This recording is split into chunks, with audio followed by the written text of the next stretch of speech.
परमेश्वर ने अपने द्वारा रची हुई सृष्टि का ज्ञान स्वयं ही आकर के देना पड़ा। और परमेश्वर के ज्ञान के अतिरिक्त जो भी हम सुनते रहे वो कोरा अज्ञान था, लोकवेद था। पुण्यात्माओं, परमेश्वर ही स्वयं आकर के ज्ञान देते हैं, चारों वेद गवाही देते हैं। और जिन महापुरुषों को, पुण्यात्माओं को परमात्मा आकर मिले यहाँ पृथ्वी पर, उन महापुरुषों की अमरवाणी, उनका अनुभव आज हमें वो गवाही दे रहा है, साक्षी देता है कि वो परमात्मा ऐसी लीला करता है। ऋग्वेद मंडल नंबर 9 सूक्त नंबर 86 मंत्र 26-27 में, ऋग्वेद मंडल नंबर 9 सूक्त 82 मंत्र 1, 2, 3 में, ऋग्वेद मंडल नंबर 9 सूक्त 96 के मंत्र 16 से 20 में, ऋग्वेद मंडल नंबर 9 सूक्त 20 के मंत्र 1 में, ऋग्वेद मंडल नंबर 9 सूक्त 1 के मंत्र 8 और 9 में, और भी अनेकों स्थानों पर ऋग्वेद मंडल नंबर 9 सूक्त 94 के मंत्र 1 में, इन सब में मिलाकर के इसका निष्कर्ष ये बनता है कि वो पूर्ण परमात्मा, परमेश्वर, अमर पुरुष, सत्य पुरुष, कबीर देव है। वो कबीर साहब है और वो सतलोक से गति करके आता है अपने निज स्थान से जहाँ वो रहते हैं, और यहाँ पृथ्वी पर आकर के पुण्यात्माओं को मिलते हैं, उनको ज्ञान से परिपूर्ण करते हैं। उस परमेश्वर का नाम कबीर देव है। वो परमात्मा 3 प्रकार से लीला करते, अपने 3 प्रकार के शरीर की स्थिति में रहते हैं।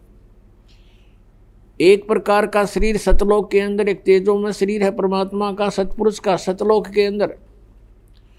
उसमें एक रोमकूप की इतनी शोभा है, करोड़ सूर्य मिला दे, करोड़ चंद्रमा मिला दे, उनकी रोशनी भी एक रोमकूप के प्रकाश के सामने फीकी रहे। वो परमात्मा वहाँ स्थायी रूप में रहते हैं। अन्य रूप बनाकर के वो परमात्मा प्रत्येक युग में एक लीला करते हैं, एक नवजात शिशु का रूप धारण करते हैं और किसी सरोवर, तालाब में या झील में आकर के कमल के फूल पर विराजमान होते हैं, बालक रूप बना के, एकांत स्थान, वन में, जंगल में। और जल के ऊपर प्रकट होने के कारण परमेश्वर को नारायण बोलते हैं। ये क्रियाएं परमात्मा सुनियोजित और पूर्व निर्धारित तरीके से करते हैं, और कोई संस्कारी हंस उनको वहां से उठा ले जाते हैं। फिर उस परमेश्वर की परवरिश की लीला कंवारी गायों से होती है। जब परमात्मा छोटी ही आयु के होते हैं, तभी से अपना उद्देश्य पूरा करने के लिए विद्वानों के साथ शास्त्रार्थ करना शुरू कर देते हैं, उनसे प्रश्नोत्तरी करते हैं आध्यात्मिक मार्ग की, और बड़े बड़े विद्वानों के छक्के छुड़ा देते हैं। ज्ञान के अंदर उनको परास्त कर देते हैं। और तीसरी स्थिति है परमात्मा के शरीर की, कि वे कहीं पर भी कभी भी प्रकट हो जाते हैं, एक साधु वेश बनाकर, किसी संत का वेश बनाकर, ऋषि महर्षि या किसी ब्राह्मण गुरु पीर का रूप बना करके वो कहीं भी प्रकट हो करके अपनी अच्छी आत्माओं को ज्ञान सुनाते हैं, उनको अपने से परिचित कराते हैं। पुण्यात्माओं, ये पवित्र वेद परमात्मा की महिमा का ऐसे गुणगान करते हैं। और वेद ये भी बताते हैं कि वो अपने द्वारा रची हुई सृष्टि को उसकी जानकारी परमेश्वर ही स्वयं ही ठीक ठीक बताते हैं, और अन्य तो केवल अटकल ही लगाया करते हैं। तो ये सभी गुण जिसके अंदर हैं, वेद कहते हैं वो परम अक्षर ब्रह्म है, वो पूर्ण परमात्मा है। और वो पूर्ण परमात्मा ही अपने द्वारा रची हुई सृष्टि को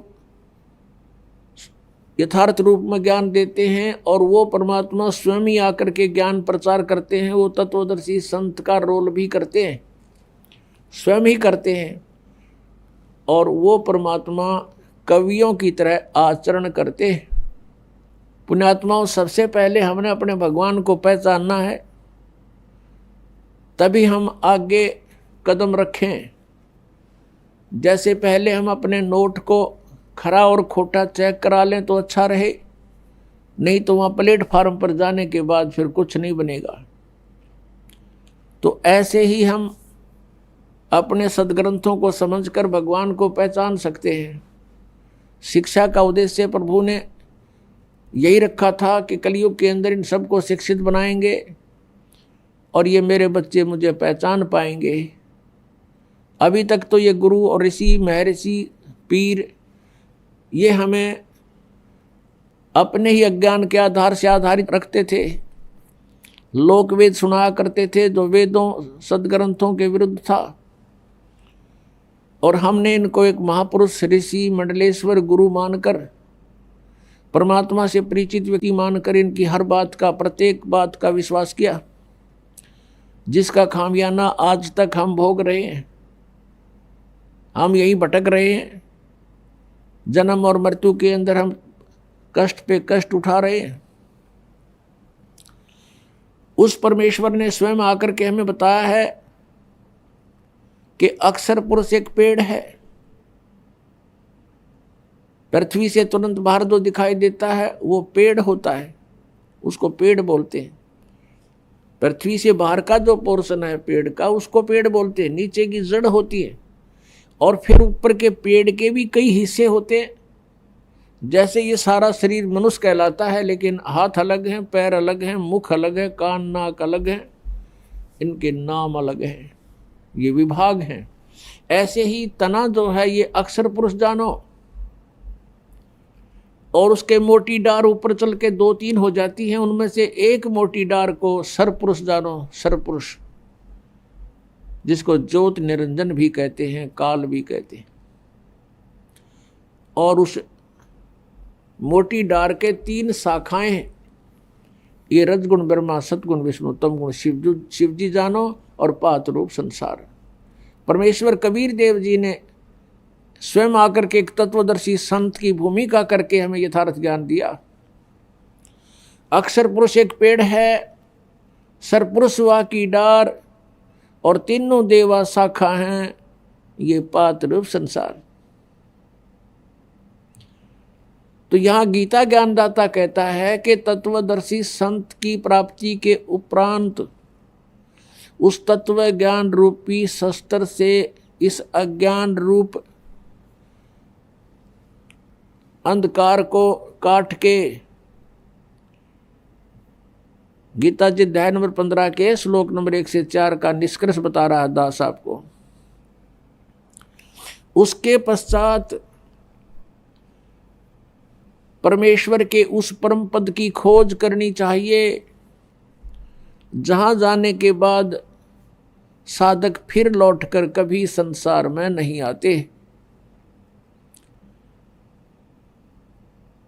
और जिस परमेश्वर ने, यानी जिस परमेश्वर से संसार रूपी वृक्ष की ये प्रवृत्ति विस्तार को प्राप्त हुई है, अर्थात जिसने संसार रूपी वृक्ष अर्थात ब्रह्मांडों की रचना की है, उसी परमेश्वर की भक्ति करनी चाहिए, अन्य की नहीं। ये गीता ज्ञानदाता स्वयं कह रहा है कि मेरी भक्ति भी नहीं, केवल उसी की पूजा करो और मैं उसी की शरण हूँ। पुण्यात्माओं, परमेश्वर ने आके हमें ज्ञान दिया है। आप यहाँ के वासी नहीं हो, आप यहाँ अस्थायी रूप पर रह रहे हो। और जिस परिवार और जिस संपत्ति को आप अपना मानकर निश्चिंत हो चुके हो, ये आपकी महाभूल है। और ये भूल कहाँ से समाप्त होती है? संतों के विचारों से।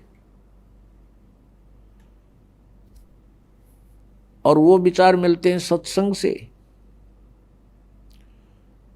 और पुण्यात्माओं, सत्संग आज के दिन 21 ब्रह्मांड में इस दास के अतिरिक्त कहीं पर भी आपको उपलब्ध नहीं है। ये अभिमान नहीं, ये यथार्थ ज्ञान जानना।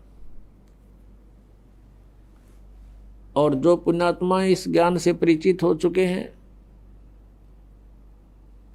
उनको ये आसानी से स्वीकार्य होगा कि सचमुच इस पृथ्वी पर कहीं पर भी वास्तविक आध्यात्मिक ज्ञान नहीं है। आप सुन रहे थे जगत गुरु तत्वदर्शी संत रामपाल जी महाराज जी के मंगल प्रवचन। अधिक जानकारी के लिए विजिट कीजिए हमारी वेबसाइट www.